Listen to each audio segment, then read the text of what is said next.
Si tu as cliqué sur cette vidéo, c'est parce que probablement tu souhaites perdre du poids et tu es un petit peu sous toutes les informations et certainement que tu as entendu parler du métabolisme et peut-être même qu'on t'a dit que ton métabolisme était endommagé et que du coup tu galérais complètement maintenant à perdre du poids et tu es peut-être même désespéré parce que tu ne sais plus quoi faire.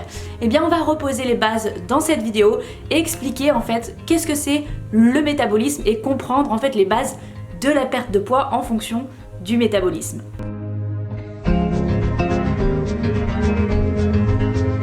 En fait, le métabolisme, c'est tout simplement un ensemble de réactions chimiques qui se passent dans notre corps, soit pour construire ou soit pour décomposer des molécules ou des tissus. Donc par exemple, le corps va soit construire du muscle ou soit au contraire décomposer des molécules, comme par exemple l'alimentation qu'on lui donne.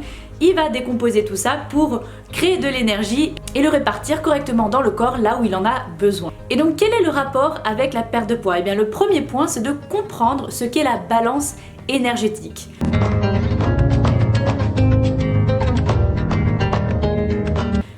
Pourquoi en fait on mange? Tout simplement parce que notre corps a besoin d'énergie donc pour fonctionner, parce que chaque jour il en dépense. Et donc cette énergie-là, il la trouve dans les calories, et les calories sont dans la nourriture. C'est pour ça qu'on a besoin de manger pour survivre. Donc le corps va tout simplement dépenser un certain nombre d'énergie au quotidien et va réagir en fonction de ce que nous, on lui apporte comme énergie. Donc cela va correspondre en fait tout simplement au principe de la thermodynamique qui signifie que rien ne se perd, tout se transforme. Tout ce que l'on va donner à notre corps, il va le transformer, rien ne va se perdre. Et donc c'est pour ça que lorsque l'on donne un excès d'énergie, donc un excès de calories à notre corps quotidiennement par rapport à ce qu'il a besoin de dépenser, on va prendre du poids. Tout simplement parce que le corps, au lieu d'éliminer l'excès, il va tout simplement le transformer et le stocker donc sous forme de graisse dans nos cellules. A contrario, si on lui en donne moins, si on apporte moins d'énergie, donc de calories à notre corps que ce dont il a besoin par jour, eh bien le corps va aller puiser dans ce stock, dans ses réserves de steak, le corps va aller puiser dans ses réserves de gras pour en fait créer de l'énergie et donc on va perdre du poids. Et évidemment, si on donne à notre corps ce dont il a besoin par jour en fonction de ce qu'il dépense, on va tout simplement maintenir notre poids. Et ça, c'est tout simplement la base à comprendre dans le métabolisme et la perte de poids. C'est pour ça qu'on vous recommande, lorsque vous voulez perdre du poids, de tout simplement diminuer légèrement vos calories, comme ça vous apportez légèrement moins d'énergie à votre corps et donc il va aller stocker dans les graisses. Mais c'est pas tout simple comme ça non plus, sinon tout le monde perdrait du poids très facilement parce qu'il se passe des choses ici dans notre corps lorsque l'on mange moins. Et donc le deuxième point, c'est tout simplement de comprendre à quoi correspondent ces dépenses réelles.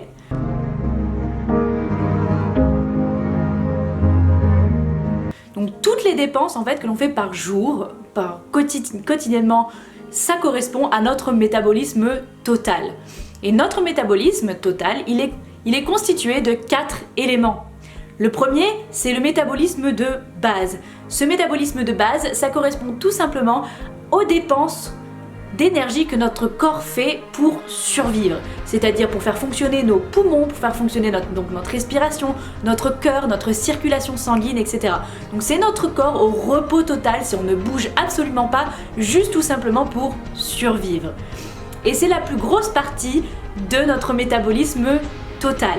La deuxième composante de notre métabolisme total, ça va être nos activités physiques. Et donc ça en fait c'est la quantité de calories que l'on va brûler, donc d'énergie que l'on va dépenser lorsque l'on pratique une activité physique et sportive. Et donc là en fonction en fait de notre activité, si elle est intense ou non, donc si on est sédentaire ou très actif, et bien cette partie-là va être plus ou moins élevée. Donc elle peut aller de 10 à 20% de notre total, de notre métabolisme total en fonction de ce qu'on fait.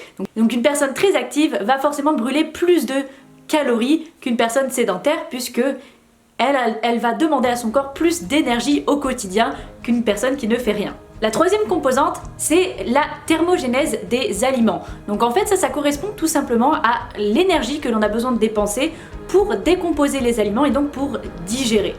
Parce que lorsque l'on mange, lorsque l'on apporte de la nourriture à notre corps, forcément il y a des réactions chimiques qui se mettent en place, notre digestion va s'activer, donc les enzymes de la digestion vont devoir apparaître et ça demande de l'énergie au corps de créer tout ça pour pouvoir ensuite décomposer ces aliments et s'en servir dans notre corps là où il en a besoin pour fonctionner. Et il faut savoir qu'en fonction de ce qu'on mange, la digestion ne va pas être la même. Certains aliments sont plus faciles à digérer que d'autres et d'autres demandent plus d'énergie à notre corps à digérer, comme par exemple les protéines et les aliments qui sont riches en fibres. Et donc cette partie-là, ça correspond à peu près à 10 à 12% de notre total de calories brûlées sur la journée, donc à notre métabolisme total. Et le quatrième et dernier composant, ça va être ce qu'on appelle l'activité spontanée. Donc c'est tous les petits gestes involontaires du quotidien comme s'attacher les cheveux, faire la cuisine, faire le ménage, faire la vaisselle ou tout simplement être agité, être un peu plus nerveux que quelqu'un d'autre. Voilà, toutes ces petites choses-là, en fait, ces petites additions qui sont involontaires, qui ne font pas partie d'une activité physique vraiment ou d'une activité sportive qu'on choisit de réaliser, donc un extra quoi. C'est les petites choses qu'on est obligé de faire au quotidien. Et cette partie-là, ça correspond généralement de 10 à 40% de nos dépenses totales. Donc ça peut être vraiment pas grand chose si on est complètement sédentaire et qu'on fait pas grand chose, comme ça peut représenter une grosse partie si on est quelqu'un d'assez actif quotidiennement. Et c'est pour ça que c'est important de marcher par exemple pour aller au travail ou de prendre le vélo plutôt que de prendre la voiture. Enfin voilà, de toujours avoir des choses en plus et de continuer à s'activer plutôt que de rester tout le temps dans son canapé. Donc en gros, le métabolisme total, c'est quoi? C'est combien de calories notre corps dépense par jour. Et donc on en vient à notre troisième point, c'est est-ce que ce métabolisme peut changer? Et donc c'est là où on va voir si on peut avoir un métabolisme lent, un métabolisme rapide, ou est-ce qu'on peut complètement briser notre métabolisme, le ralentir complètement et être entre guillemets foutu pour notre perte de poids.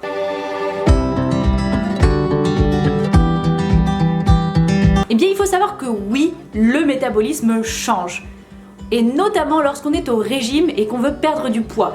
Tout simplement parce qu'on va diminuer nos calories et donc chaque élément en fait qui compose notre métabolisme total, ces 4 éléments qu'on vient de voir, vont s'adapter au changement et donc diminuer leurs dépenses quotidiennes pour économiser l'énergie.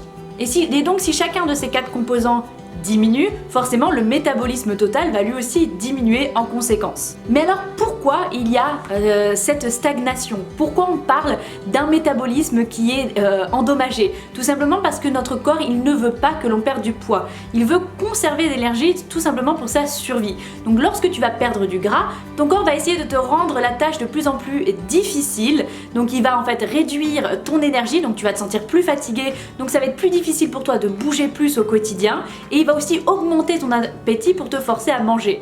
Et oui, c'est une adaptation de ton corps, il fonctionne comme ça. Donc lorsque tu manges moins, comme je le disais, toutes les composantes de ton métabolisme total vont se réduire et s'adapter à ton changement d'alimentation ou de mode de vie. Et donc ça ne veut pas dire que tu abîmes ton métabolisme, au contraire que tu l'endommages complètement, ou même que tu es en état de famine. C'est tout simplement une adaptation physiologique naturelle. C'est comme ça que ton corps répond au changement. Et la vitesse en fait à laquelle ton métabolisme va s'habituer et donc se ralentir est complètement individuelle. Ça va véritablement dépendre de chacun, mais c'est une partie normale de la perte de poids. Évidemment, ce qui va influer énormément et affecter la diminution du métabolisme, ça va être la vitesse à laquelle tu perds du poids. Si tu réduis énormément tes calories, forcément qu'il va se ralentir encore plus pour économiser un maximum d'énergie et tout simplement survivre.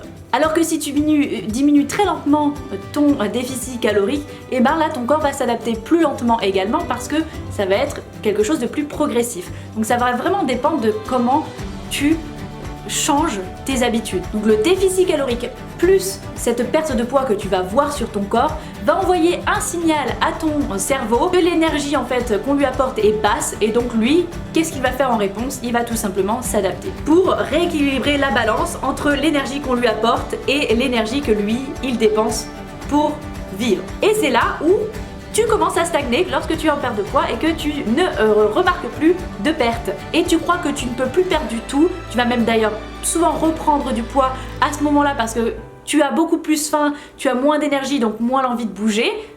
Résultat, encore une fois, de l'adaptation de ton métabolisme. Et c'est souvent là où ça pose problème et qu'on est paniqué. Donc peut-on limiter cet effet? Comment on fait concrètement?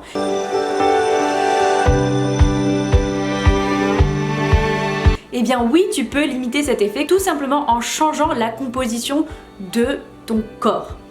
Et ça prend du temps. C'est pour ça qu'il est indispensable de comprendre que la perte de poids doit être sur du long terme et doit se faire progressivement et non essayer de d'un coup perdre trop de poids. Donc la première chose à faire lorsque l'on a un désir de perte de poids et de vraiment changer son corps, ça va être d'installer donc un léger déficit calorique.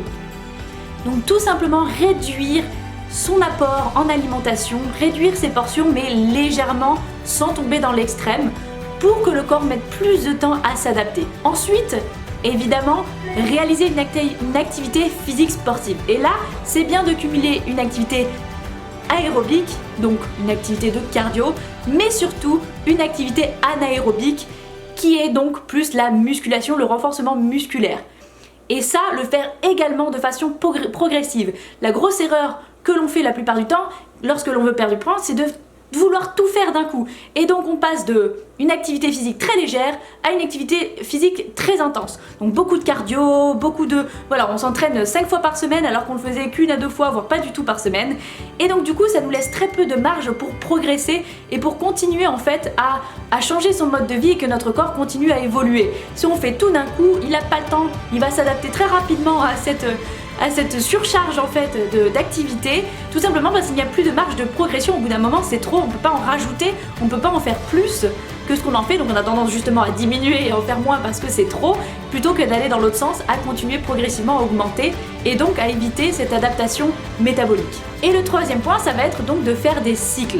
Tout simplement en fait, comme j'ai dit, au lieu de faire tout ou rien, de tout commencer et d'en faire trop, tout simplement commencer progressivement, donc tout petit, à faire par exemple 2 séances de renforcement musculaire par semaine avec une séance de cardio, et puis progressivement 3-4 semaines plus tard, augmenter, rajouter quelque chose pour que le corps continue d'évoluer, et ce pareil dans l'alimentation. Puisqu'on diminue légèrement nos calories, par exemple on va commencer par avoir 100 calories en moins par semaine par rapport à ce qu'on faisait d'habitude, et ça sur 3-4 semaines, et on regarde comment notre corps évolue, comment ça fonctionne, et si on continue à perdre du poids, on continue comme ça. Si on voit qu'on commence à stagner, et ben on rediminue légèrement ou on augmente un petit peu notre activité sportive, etc.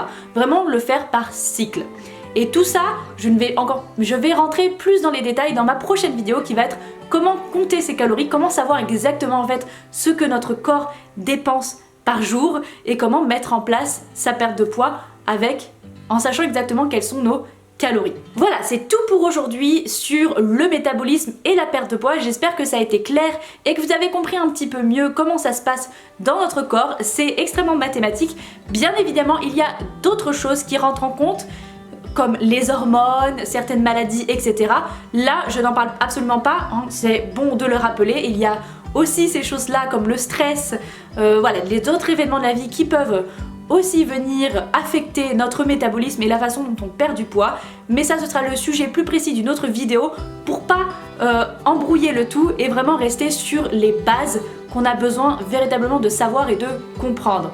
Si cette vidéo vous a plu, surtout mettez-moi des petits pouces vers le haut pour le montrer parce que ça soutient énormément ma chaîne, et n'hésitez pas à commenter ci-dessous toutes vos questions, tout ce que vous voulez savoir, parce que comme ça je pourrai être complètement disponible à vous répondre et à vous aider à avancer dans vos objectifs. Et abonnez-vous si ce n'est pas encore fait et que vous êtes tout nouveau sur ma chaîne pour ne louper aucune des prochaines vidéos. En attendant, je vous retrouve dans la prochaine. À très bientôt, ciao ciao.